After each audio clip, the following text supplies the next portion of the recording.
Hi, everybody, and welcome to the Friday edition of Moohead Radio. I'm your host, the big and furry bovine. Joining me on the panel tonight, Brian in Arizona and Peter Powell. Pick the peppers. And he goes by the name Double P. And if anyone else wants to jump on the panel, you know how to do it. You just go over to the YouTube feed, you look in the show description, there's a link there, and you click on it, and bang, you're in the studio. How hard is that? Today's show starts out kind of interestingly, all right? And first, on a sad note, the NFL will never tell you this stuff, but I will, because it becomes a crusade the longer I do the program.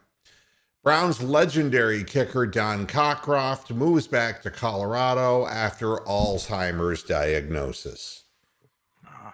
He was 14 seasons in Cleveland, and he was part of the most amazing run in which the Cleveland Browns had two field goal kickers over the course, I want to say, of it was an incredible, two kickers in 30 years. Lou Groza, who turned it over. I was going to say, didn't he take over for Lou? He sure, for Lou the Toe. Don Cockcroft, originally from Colorado, had lived in both Cleveland and my town of growing up, Canton, and he was diagnosed with Alzheimer's at 77 years of age, and it's really too bad. Number 12 will be always remembered in Cleveland Browns folklore, and what a fine kicker he was. I wanted to start out the program giving him his just props and my sympathies to the family, because I know it's difficult to go through that. Now we move on to more of the meat of the program, and that is that Stephen A. Smith was commenting and took a very pro-ownership stance regarding the NBA, which nothing surprises me that on ESPN would be management-oriented, but it is an interesting thing. He accused players of slacking on the job while taking advantage of the collective bargaining. All right. And, I'd like to tell you that Stephen A. Smith is consistently wrong. He's partially right here. John Kemp.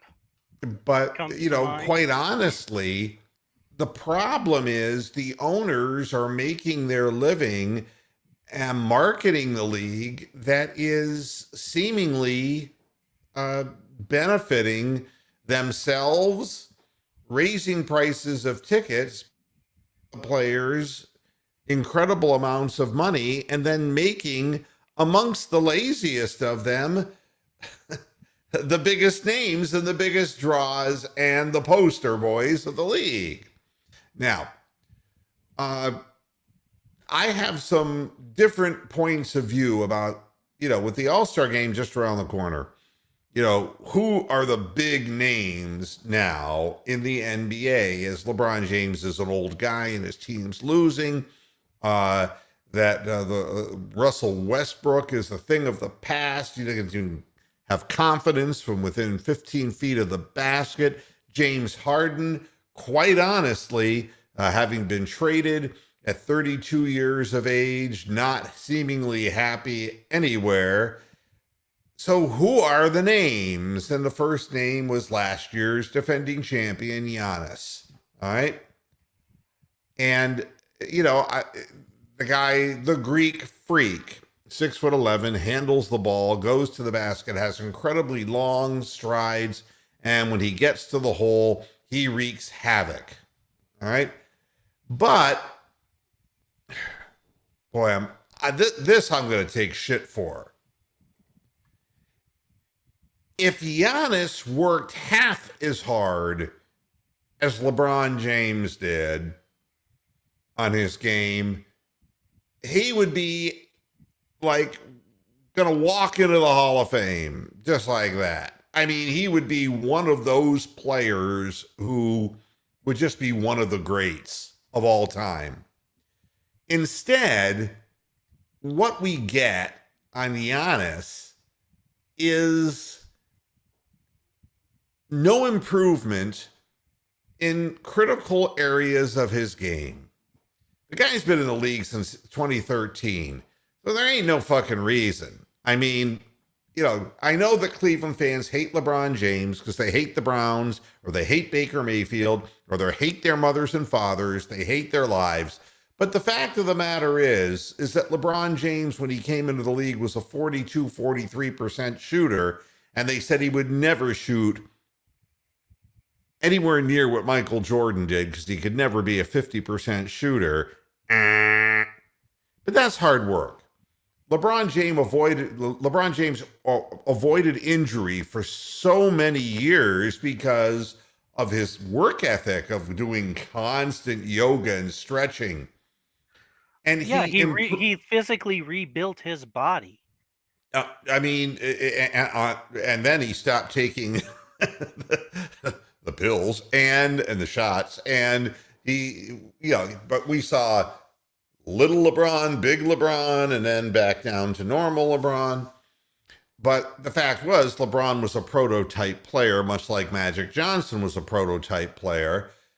Magic was a point guard who, at the time, at 6'9", that was unheard of, that he could lead the break and that he could be the assist guy. And that was really what started the whole, wow, a point guard could be that big. And then LeBron took it one step further by being more athletic than Magic Johnson and not just being able to beat people with his wits and his size and his vision, but with blocking shots and doing things that were, you know, even greater than what Magic Johnson had done. Kareem Abdul-Jabbar was a real huge, not just because he's the leading scorer in history, but because he played a long time, kept himself in great shape, and he had that sky hook, and nobody could stop that. In fact, they actually did measure it, and he was shooting down at the basket. Technically, if you blocked his shot, it was goaltending. So he managed to create something altogether new.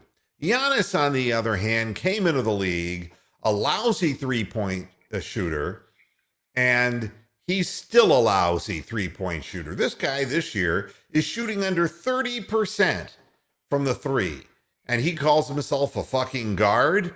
Give me a break. All right? Now, granted, he shoots close to the hole, very high percentages, and he gets fouled a lot.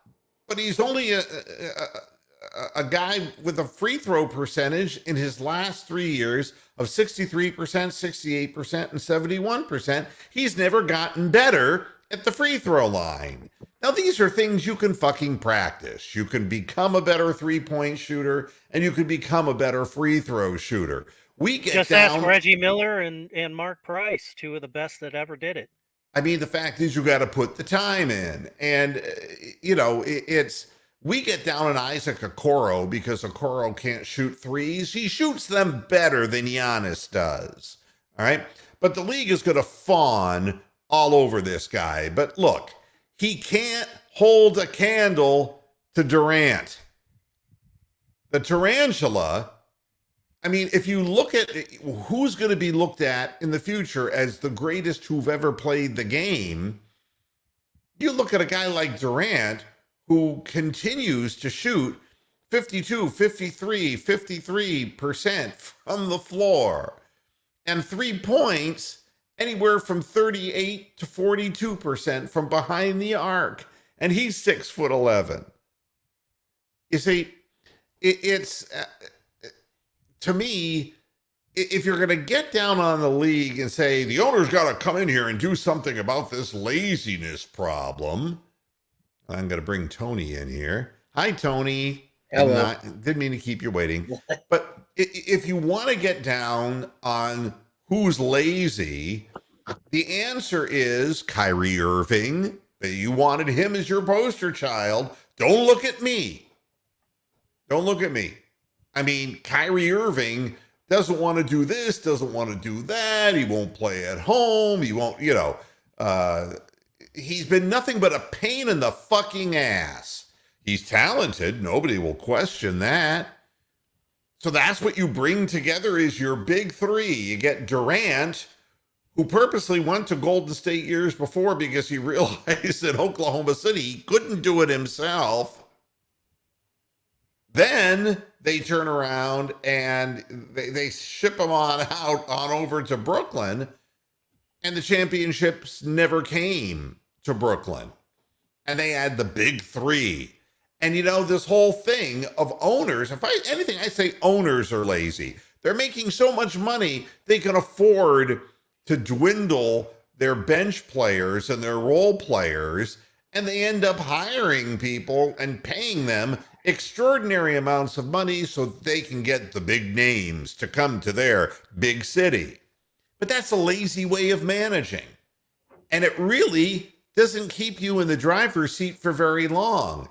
And God forbid, if you make the wrong move, like James Harden, and then suddenly he gone, then Kyrie can't play half the games, and now Durant's got another, injury, and he's been sitting out. You end up losing 9 games in a row, and the window just absolutely starts to close. The opportunity to win championships in the NBA, you saw how the fortunes of Golden State changed overnight. It can happen that way, for the better and for the worse. And the process was supposed to have landed the 76ers, the dream team of their future, with Johannes Embiid and Ben Simmons. And who was Fultz? Was he the other guy? Yeah. Who ended up psychologically deranged and unable to shoot a basketball because he was convinced he was still injured. And then to find out that it wasn't just Fultz, but Ben Simmons. And is Simmons lazy? I think Ben Simmons has mental issues. I think he's clinically depressed, if I had to guess. But he's sure done nothing to improve his free throw shooting. He's done nothing to improve his shooting range. And in fact, it's almost like a guy who's afraid to get on an airplane. He's afraid to shoot the ball, period. And that's the process in Philadelphia. But you were willing to make that move, man. You were willing to make that trade because Ben Simmons got a fucking name. And Ben Simmons, there was like no worse place than Philadelphia other than maybe the Garden, but him and those Philly fans, they didn't really mix well. Well, I mean, on the one hand, yes, players, not all players, all right? There are some players who work so hard to, Kyle Korver was an incredible worker. He wasn't a great athlete, but man, nonstop motion. He was in great physical condition. He could shoot the eyes out of anybody. He was good, and he worked at his craft. There's a lot of guys like that, but nobody ever pimps those guys because they want that poster boy. They want, for lack of a better word, God, I'm trying to think of all the poster boys in history. Sean Cassidy. Now I'm really going back. Jesus Christ. Yeah, I know. Garrett. Leif Garrett. Yeah, effeminate looking thing that he was. And turned out to be a heroin addict. Isn't that nice? They're looking for the poster boy. And a lot of these other guys fly under the radar who work really hard to keep themselves in great condition and to stay in the league for 10, 15 years. And it's these other guys who are getting credit. So, I guess my point in all of this is it takes two to tango. And the NBA has, the one thing I've always hated about it is the officiating because of the marketing and that they're interested in pimping certain names. And they keep moving these names around from team to team to create these ensembles of three. so that they become the new NBA champions. But what I'm seeing is that the Cleveland Cavaliers are building a team that is young and is, for a while, sustainable until the league poisons them into believing they're greater than they are and they stop working as hard as they're working. Let me tell you, the Cavs are the hardest working team in the NBA. I have no doubt about that. No doubt. Because they're not the most talented. Not by a long shot. They have some nice players, but they're not talented like that. The NFL has a similar problem. And that is players who insist on utilizing social media to advance their own personal causes, to go to the teams that they want to play for. I don't know. This was not a big headline, and I don't understand why it wasn't. But Jarvis Landry took to social media with a cryptic post saying, "I just want to thank you to all the people that have helped me directly or indirectly. I'm grateful, and I acknowledge I wouldn't be here in any capacity without you. No matter how big or small, I know it was done out of the same love I give, and I'm blessed you thought of me." To which a bunch of Browns fans wrote back to him and said, "Oh, we're really going to miss you, Jarvis." And you know something? I'm not. Not at all. Fuck Jarvis Landry. Fuck him in the ass. And you know why? Good football player, durable guy, works hard, got no problem. But this isn't the first time he did it. And it gets old real quick. Did it last year. Did it last year is absolutely right. His famous, way too early cryptic tweet for 2022 free agency. Just get it over with, for God's sakes. What did he say? If one door closes, that means bigger ones are about to open. Everyone's like, oh my God, Jarvis is going to be gone. He was just so bummed out, man. And that was February 27th of 2021. So he was never happy here. He'd rather be sucking on OBJ's dick than playing football for the Cleveland Browns. And I'm the shit. Keep your fucking mouth shut. You're employed by somebody, and if you want to move on, you speak to people within the organization, but you take it onto social media, and it just makes you a selfish prick.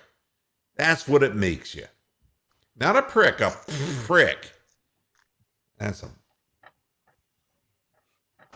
$5 footlong prick. And I'm seeing this all over now. Oh, I can get to where I want to go and look, hey, look at it, work for OBJ, and yeah, what a great guy OBJ is. And no, he's not. He's a cocksucker. His father's an uneducated cocksucker.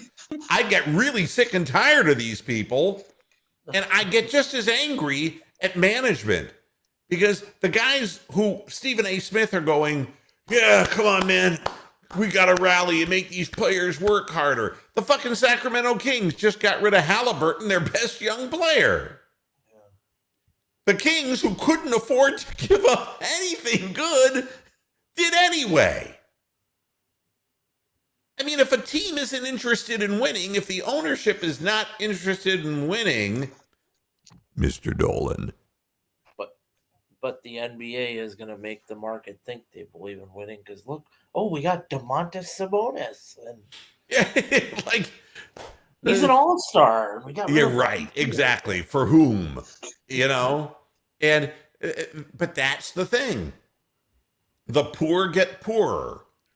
The Lithuanian the Detroit weren't the Detroit Pistons supposed to be really? Yeah, they got rid of Andre Drummond, and they sent him to us, and God only knows he was horrible.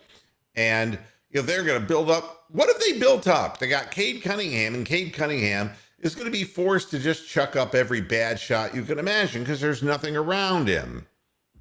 is terrible. It's horrible. They're Houston. They're losing every game by 20 points. Yep. How about Houston, the Rockets? Oh. I mean, these teams are still being active at the trade deadline, making themselves weaker. Yeah, we were talking about Schroeder coming to the Cavs. He ended up in Houston. Well, that's where he deserves to be, it turns out. A very interesting thing. I was talking to some people, and it did finally get published, which was kind of nice that I had corroboration. But Schroeder was a point of dissension amongst the front office and the Cavaliers. Some wanted him, some didn't. And the reason they didn't want him is they said he had an odd relationship with teammates. He was notoriously kind of aloof and not a very engaging guy, and he likes to shoot the ball a hell of a lot. And if you take him out of the starting lineup and put him on the bench, he'll just come in and start firing away indiscriminately, and he's not that good a shooter. So they decided just to sit tight on that. And, everyone was saying, well, geez, there Schroeder's out there. I mean, why isn't somebody jumping? Well, that's the reason why. And that's how you end up in Houston or in Sacramento. Right. And Indiana, what did Indiana get to get rid of Sabonis? I mean, and look, I'll say this about Sabonis. He's a great passer. He learned the game from his father, who was probably one of the finest passing centers. And he averaged 20 points a game, and he was an all-star. He's a nice player, right? I'm not going to tell you that that's something you build a franchise around. So what do? You bring in Halliburton. I get it. He's a good young player. And Buddy Hield. The ball is like 236 degrees Fahrenheit because he can't keep it in his hands long enough before chucking it up. They say, that Buddy Hield has made more threes he's like number 2 or number 3 in threes made in the last 3 years. All in losing, Buddy Hield's got no conscience. He just jacked the ball up. You'll see it tonight when the Cavaliers are playing the Pacers. He has no problem shooting literally every time the ball's in his hands. And he can get hot and he can shoot. There ain't no question. But then he starts taking ill-advised shots that are nowhere near the basket. Right. So, and as far as the Cavs are concerned, Karis LeVert, and I see Upstate Picker is commenting on this. The reason the Cavaliers went with him is because they feel he's more of a complimentary player. I would keep my eyes on Karis LeVert because what I know he has and what I know he doesn't have. What he does have, because of his length, he's able to get into the paint and he has a separation fadeaway. And in his first game with the Cavaliers, we even saw some of that. And that's a really nice shot to have. But he's terrible from behind the three-point line. And he isn't the kind of guy who has explosive speed. He can get you inside the free throw line, but too often of the time, if he doesn't see a passing lane, just go right into his routine and take his fadeaway shot. I think he's a higher volume shooter than people in Cleveland realize. We'll see what happens the more we see of him. But right now, for the Cavaliers, that's you don't want to break up the core that you have. That's kind of what it amounts to. Other teams are more than happy to break up whatever it is, the process that took years. Fuck the process. We're going outside the process, and we're hiring people. I mean, can you imagine? It's like, okay, here's what we've just done. We've got ourselves Harden, and we've got ourselves, Ben Simmons in Brooklyn. And Harden's not going to play for a couple days because he's got a hamstring tweak. But Simmons, not only is he not ready to go, they said that they need to work on his mind. Seriously. Yeah. I mean, how is that a process for any team? How is that a step up when you have a guy who you got a problem in essence with Harden, who flat out Durant wouldn't stand behind in a million years because he's had to deal with him twice, and it's like this is a bad mix. And I don't know why Brooklyn did it in the first place. I do not know, except that lazy, like I said, owners are lazy too. But Jesus Christ, I mean, you get a guy and you can't play him for emotional reasons. It's trying to get a fantasy team and put it on the fucking court. That's what it is. I think you're right. I think that, and it's, again, they make a lot of money. And I just think it's a lazy way, you know, it's like flooding the market for My Pillow, okay? And this is not a political commentary, but it's a shit pillow. And if you go on the internet and you look at the ratings that people give it, it's a shit pillow. But you know something? You can make shit if you promote it and plug it and promote it and plug it. And so that's what these owners say. We'll just put our muscle behind this and we'll get the players that we want. And for a year or two or three, you're good. I mean, look what the Lakers did. The Lakers were terrible.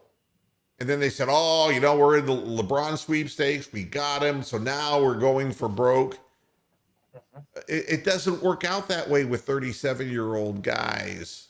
Nope, they brought in Westbrook, and now they're out here losing to the Portland Trailblazers, who I'm pretty sure we're starting Yumi and Bryant on Tuesday. Right. Night. They're just, you know, so again, it never changes in the way the owners want to market the league, and the league, you know, is the owners. But the Cleveland Cavaliers are doing this way.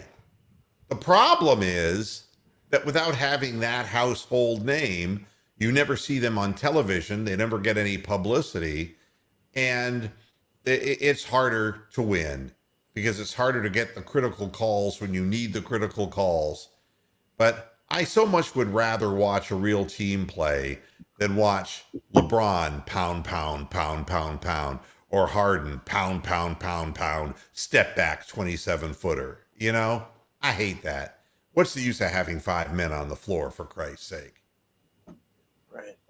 So, you know, I had a funny story that I read, which I think is the funniest Kyrie Irving story I've ever read. And I've read some pretty weird ones. Earlier this year, the Nets came to play in Cleveland, if you remember. And I guess Kyrie, coming back to Cleveland, decided that based on his spiritual beliefs, he had to burn sage in the locker room before the game. What? To ward away the evil spirits that were in Cleveland. It's like, don't you think you were part of the problem, Kyrie? Maybe you're the evil spirit. Is that possible? It's out of control. And I don't have any patience whatsoever. You're going to give love to Jarvis Landry, and you're going to give hate to the guy who wants to stay on your team. Fans, fuck you. You're not fans. I'm going to keep saying it over and over again. You're just a bunch of jerks if you feel that way. I want people on my team who want to play. If it turns out that Baker Mayfield has a good year next year when he's healthy, and then says, double fucks to Cleveland, I'm going elsewhere, then I'll say the same thing about Baker Mayfield. I started out the show talking about Don Cockcroft, and goddamn it, he spent his whole career in Cleveland, and Lou Groza before him did the same thing. I want to see people who are committed to the city and the team that they play for. And I understand it's not easy playing for the Browns. I get that. Go ahead. And that's why I liked Baker coming out, because early in the interview process, he was talking about, I mean, with the press, he was talking about how if anyone can change that franchise around, it'll be me. And that's why I think a lot of Browns fans liked him at first, because he actually wanted to be here. Yeah, it's it's just a repetition of the same shit over and over again, and it gets real old. Uh, it's like the window in the minds of, well, there was no window for OBJ. He never wanted to be in Cleveland, and he poisoned Jarvis Landry, his best friend. And there you have it. There was never a window. And so now the fans have shut the door on Baker Mayfield, and there's so much more about this. The passing game of the Browns not being architecturally sound for today's modern game has a lot to do with this. And I know the quarterback takes the blame. But damn, if that's all these players do is go on social media and whine, it becomes more, I want to play in this place where I can win a championship. And you know something? I said something very nice about Kevin Durant because he's really a good player. But he didn't win a championship. Don't let him fool you with that shit. He went someplace where he was able to pick it up.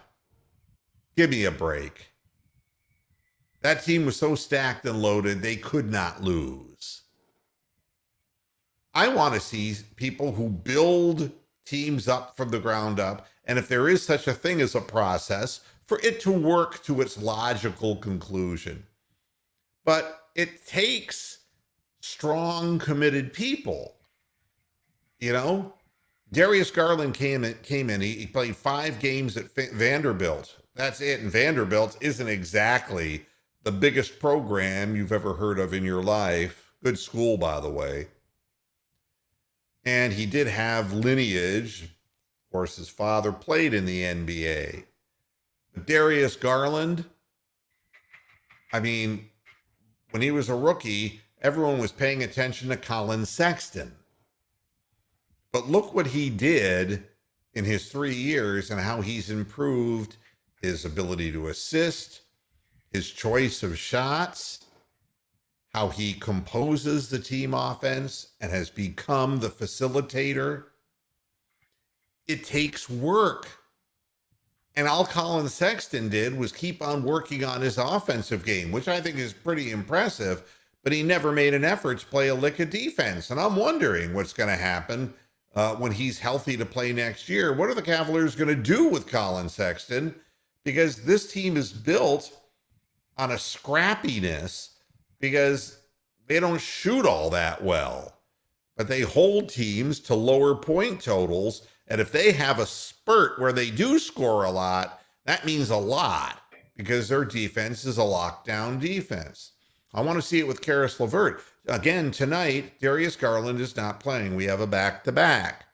And tomorrow we got to play Philadelphia. And no, Harden will not be playing tomorrow because of his hammy.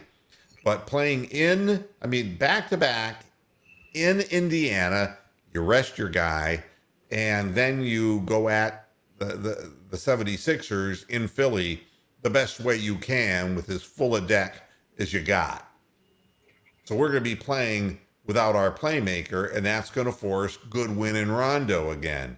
And that's going to force LeVert into more of a scoring role. And let's see if I'm right or wrong about volume shooting and taking bad shots. I want to see this with my eyes before I judge and say yay or nay to Karis LeVert. And then this whole thing about choosing sides for the All-Star game. And Durant and LeBron snickering because they childishly left Harden as the last guy on the board. They don't care about one another. They only care about themselves. And that's the problem. There is a greater good, and it's hard to cheer for teams. You don't hang somebody like that out to dry. It's just, I don't care if he's hard to get along with or what the story is. It's just not right. So that's what I had on my mind. Other little things, Myles Garrett won't have a new defensive line coach. You He changed his mind, man. I mean, that was interesting. I never quite, Chris Kiffin wanted to end up with his brother at Ole Miss, and that lasted a month, and it was like, nah. They were watching Jews getting lynched in Mississippi, and it was like, maybe I got to go back to Cleveland. I don't know. So he's back, and hopefully we'll have our defensive line back. We'll see about that. And Daktar? Holy shit. Yeah, how you doing, Grizzly Adams? Yeah, it's almost time to cut my beard again. Ooh. Almost. Daktar in fucking 7 years. What the? I did see Gabby Hayes. Yeah. I'm looking at Gabby Hayes here. Maybe last time I saw Tony live, he was playing Sweet Caroline. I don't even know what the significance of that is, but I remember when Tony first came on the air. I just want to cut. Well, Tony had a show. Yeah, he did for a while. I did, And so did Right, the other right. young kid. Remember the other young kid? Oh, Mac Rosenberg. Yeah, he had a show too. Yeah. Yeah. Yeah. Oh, it's good to see you, Thanks, Daktar. Daktar's been around here. How long have you actually listened to this program, man? Oh, it's been absolutely been more than it's been. 13 years, probably. I have to get out of here because I have too many. Oh, here, click. There we go. All right, now I'm out of YouTube because I was hearing so many different things. Echoes. I don't know. Yeah. I've been around here at least since 10, at least maybe 12 before years. that. I don't Yeah. know. Tony was 17 and he was falling asleep during things. Yeah. Right. Yep. It's amazing watching people grow up, and people have watched me grow old, and it's been 18 years, and it's great that people still hang in there. And this show would not be the first choice of the new generation of podcast viewers, but the fact of the matter is, I do this out of love. So. Been changing strings. Yeah. One of the last times I was on the show was on a Saturday or something, and my friend just passed away. And Moose said, "Never do that on camera again." So I haven't been on camera again for a while, but I still do watch, and I still do listen to the rebroadcasts from time to time. Obviously, still Jim Beam Black and Diet Mountain Dew. Okay. Right. More information than we needed to know. That sounds terrible, but I'm glad it works for you. Right. So go ahead. Yeah, I was going to say, Luka Doncic scored 51 points and is being praised, but I want to point out that he came into camp and the beginning of the year about 15 pounds overweight. So again, I'm just pointing out that if you want to be the ultimate superstar, you can't do shit like that. It's a professional game. And Zion's still missing. Zion is weight problems, foot problems, and we saw Ilgauskas with foot problems.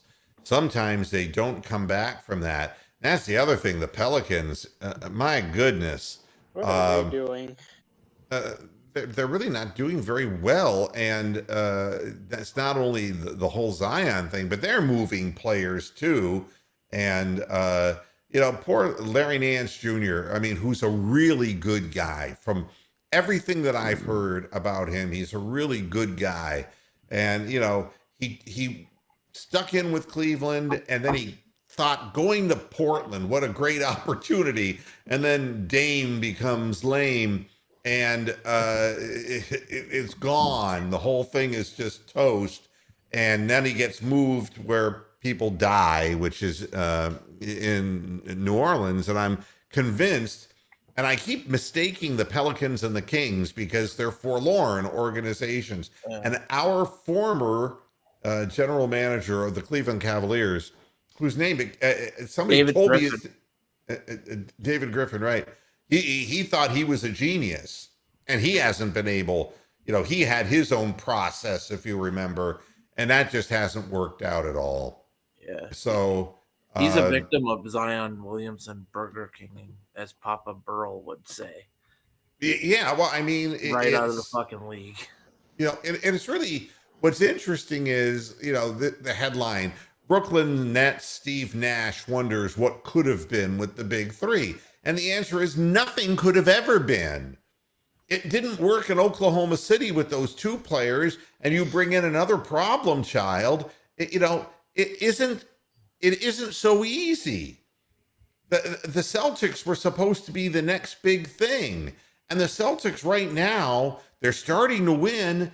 But I mean, Marcus Smart ain't the Marcus Smart that he used to be. He's like a step slower. And I know Jason Tatum and the other guy, Brown, is that his name? Jaylen Brown? Yeah, they were supposed to be, the spark plugs of this, but they haven't been able to put together a lineup of players that have made them consistently a better than 500 team. And it's hard. It's one thing you can get to a certain point, but to get to that next level, and for the Cavaliers, the problem is going to be sustaining the level that they're playing at. Is this adrenaline? Is this real? Is this like the dream season? It seems that way. They're doing a lot better than my Wizards are. I mean, we have Bradley Beal that is out for the rest of the year, and we just traded away the other two, Dinwiddie and Bertans.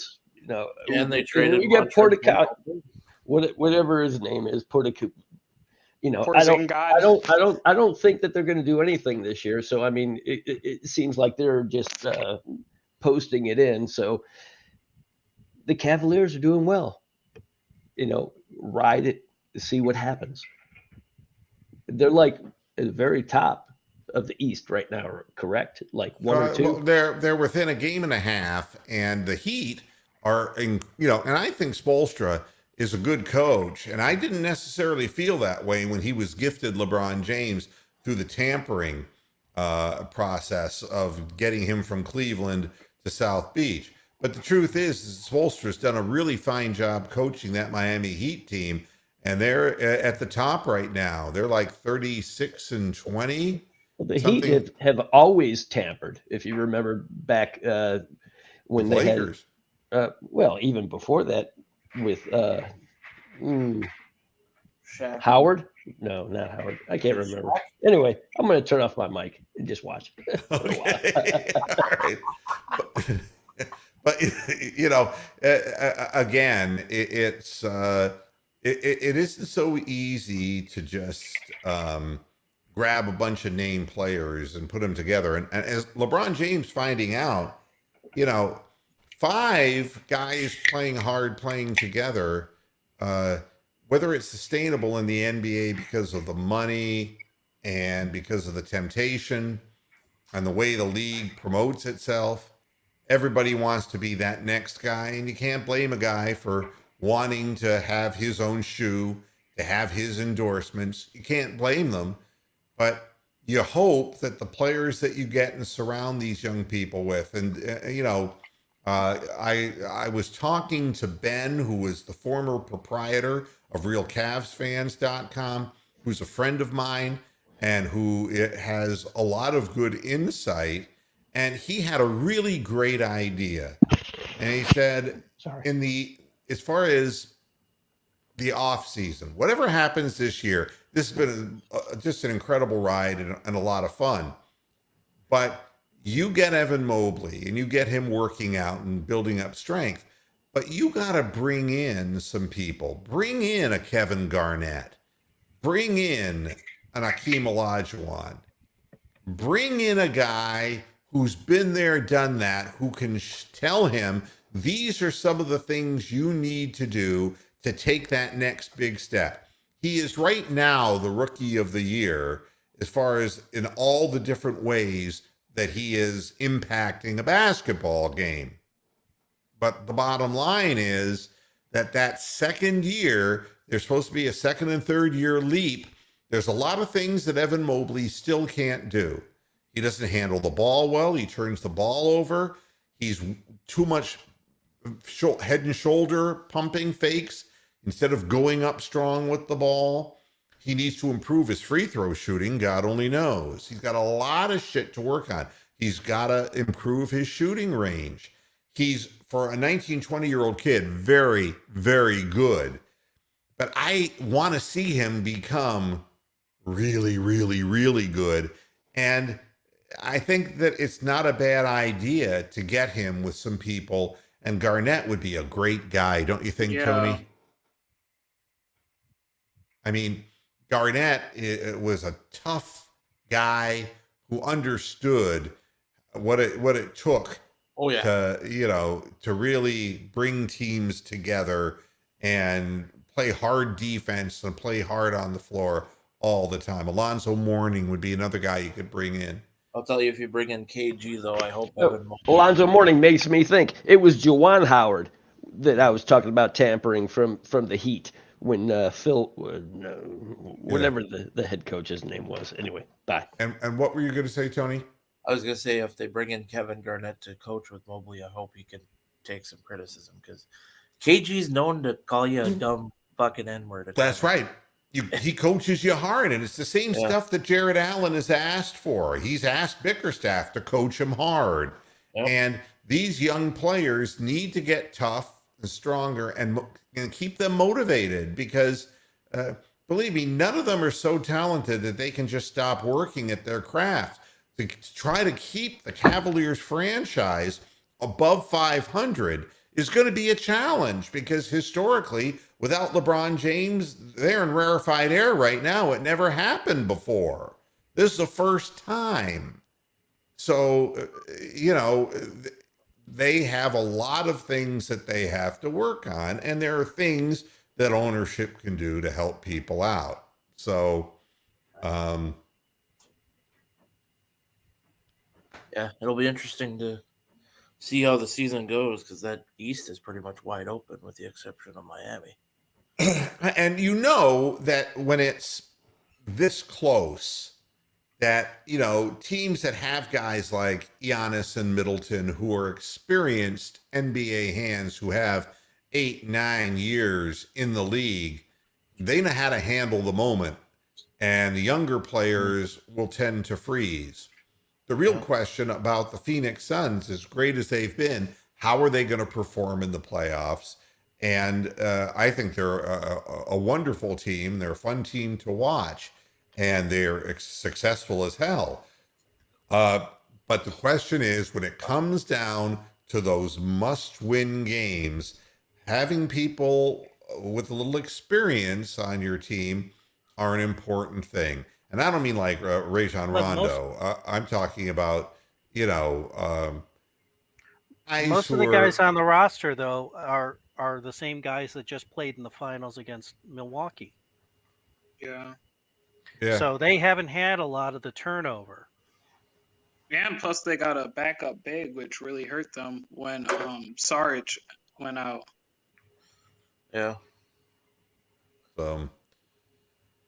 I guess before we get out of here, we should talk about the Stupor Bowl. Yeah. The one on Animal Planet? Yeah, right. Somehow, I've just been disinterested, and it's not sour grapes, but it's just real obvious to me that it looks like Daktar's in the One Flew Over the Cuckoo's Nest ward. People are walking by. I saw a Sasquatch walking behind him. Yeah. It looked like the Big Chief, the Indian from One Flew Just Over a the normal Cuckoo's day. Nest. Pay no attention. I'm sure it to is. the man behind the curtain. But, this story that keeps getting more and more ridiculous, businessman Jim Mattress Mack puts an additional $5 million bet on the Bengals. He's got $9.5 million riding on this game, that if he wins, He'll make 16.2 million. But you know, somehow I don't want to believe this story. Do you believe that a guy who owns Gallery Furniture in Houston, Texas, is running a promotion at his store offering to refund any purchase of $3,000 or more if the underdog Bengals win in the Super Bowl? And he's using his giant bets to mitigate risk from that business giveaway. He can't be selling that much furniture that he's putting $9.5 million on him on one game. I'm sorry. I don't believe this. It doesn't make any sense. I mean, I know inflation has got furniture prices fucking sky high, but yeah. No, do you think they've invented this guy just to get people jacked up to bet? Oh, no doubt. And if he is a true person, I bet the refund comes in promotional credits to use for future purchases or some shit like that. When the mob ran Vegas, they did that all the fucking time. Why would the corporate suits be any different? And that's exactly what I'm getting at. And that's a really good point, Brian, is, you know, and I'm sure he's a person, but I mean, if you make a legendary gambler out of somebody and it's just urban myth, and what you're really doing is just getting people to really get excited seeing the big numbers and getting them all juiced up to bet their own money, it seems like that might be what's going on here. I'm going to ask each of you what you think is going to happen in this game, and we will start with Brian. I'm really hopeful that the Bengals win. My prediction is the Bengals will win by 7. All right. Double P, what you say? Obviously, the big mismatch is the Bengals O-line versus the Rams D-line. I think an important thing about this game is whoever gets the lead first. And I expect the Rams will, and I honestly think they'll blow them out. So I'm going 37-20. Who? Rams win. All right, so you're going all in on the Rams, all right? Tony? Yeah, my heart wants to see Joe Burrow win it because it'd be cool to see a second-year quarterback win a Super Bowl for the first time in, I think, league history. But I just think the Rams have just too many weapons. You know, they've got Cup, they've got OBJ who's playing well. They have, you know, so many wide receivers, tight ends. Well, Higbee's out. Higbee's not going to play. Higbee's not playing. Okay. And that is a problem because he's been real solid over the middle for them.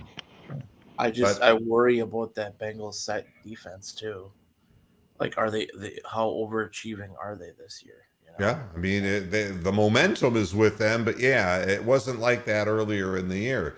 Did you have a final score, Tony, on this that you're guessing? Rams 31, Bengals 27. All right, Daktar. Browns by 7. Bark hard.